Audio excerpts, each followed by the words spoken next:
Assalamualaikum warahmatullahi wabarakatuh. Saya Mutia Rosa, NIM 3719025 dari MBS 5A, Prodi Manajemen Bisnis Syariah, Fakultas Ekonomi dan Bisnis Islam.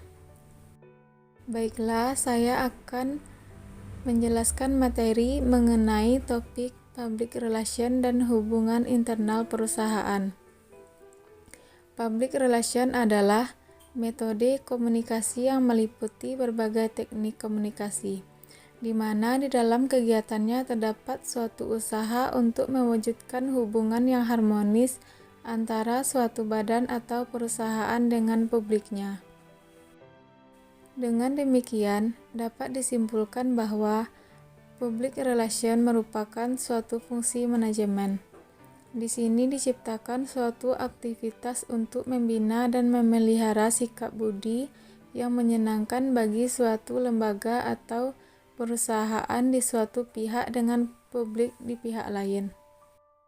Hubungan internal merupakan kegiatan public relation untuk menciptakan atau membina hubungan yang baik terhadap publik yang berada di dalam organisasi guna menciptakan reputasi perusahaan yang positif di mata publik. Sedangkan menurut Ardianto dan Sumirat, publik internal merupakan publik yang berada di dalam organisasi seperti supervisor, karyawan pelaksana, manajer, pemegang saham, dan direksi perusahaan.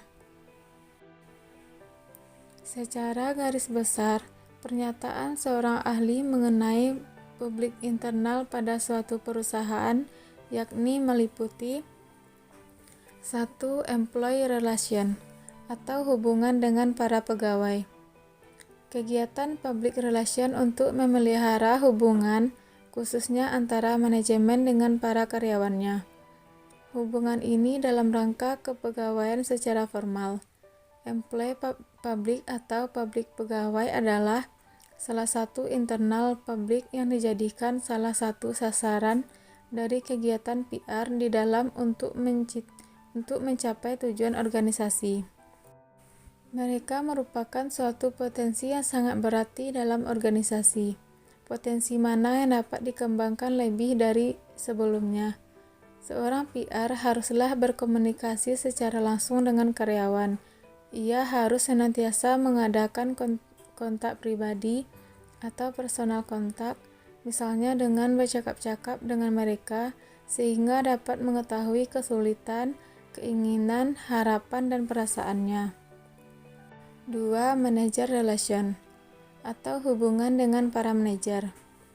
Dapat dilakukan misalnya melalui A. Memberlakukan adanya uang tunjangan jabatan, B. Uang risiko jabatan, C. Kegiatan coffee morning di antara para manajer dalam rangka membina hubungan dan bahkan memungkinkan adanya keluaran ide kebijakan bagi perusahaannya.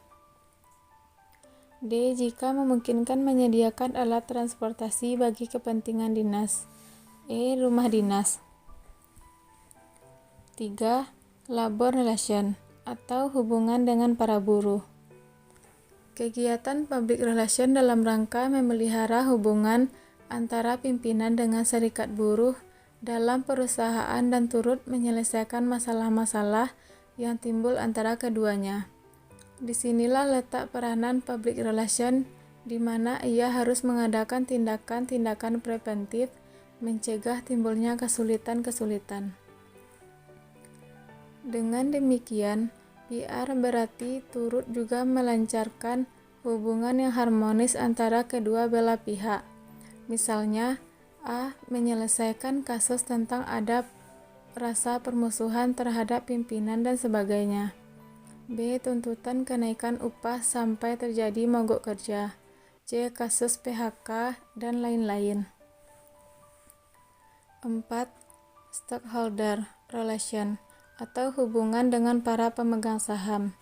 Kegiatan PR dalam rangka memelihara hubungan dengan para pemegang saham dapat dilakukan misalnya dengan cara A. Menyatakan selamat kepada pemegang saham yang baru. B. Memberikan laporan mengenai perkembangan perusahaan. C. Mengirimkan majalah organisasi. D. Mengadakan pertemuan. Contoh publik internal PR dalam suatu perusahaan. 1. Pimpinan. Memegang kendali agar perusahaan tetap kokoh. 2. Pemegang saham. Membantu pimpinan dalam mengendalikan perusahaan. 3. Karyawan. Secara tidak langsung dan langsung ikut serta mengendalikan perusahaan. 4. Peralatan perusahaan. Kalau tidak ada peralatan, perusahaan tidak dapat memproduksi produk. 5. Produk. Merupakan bagian internal terpenting dalam suatu perusahaan. Sekian penyampaian materi dari saya. Wassalamualaikum warahmatullahi wabarakatuh.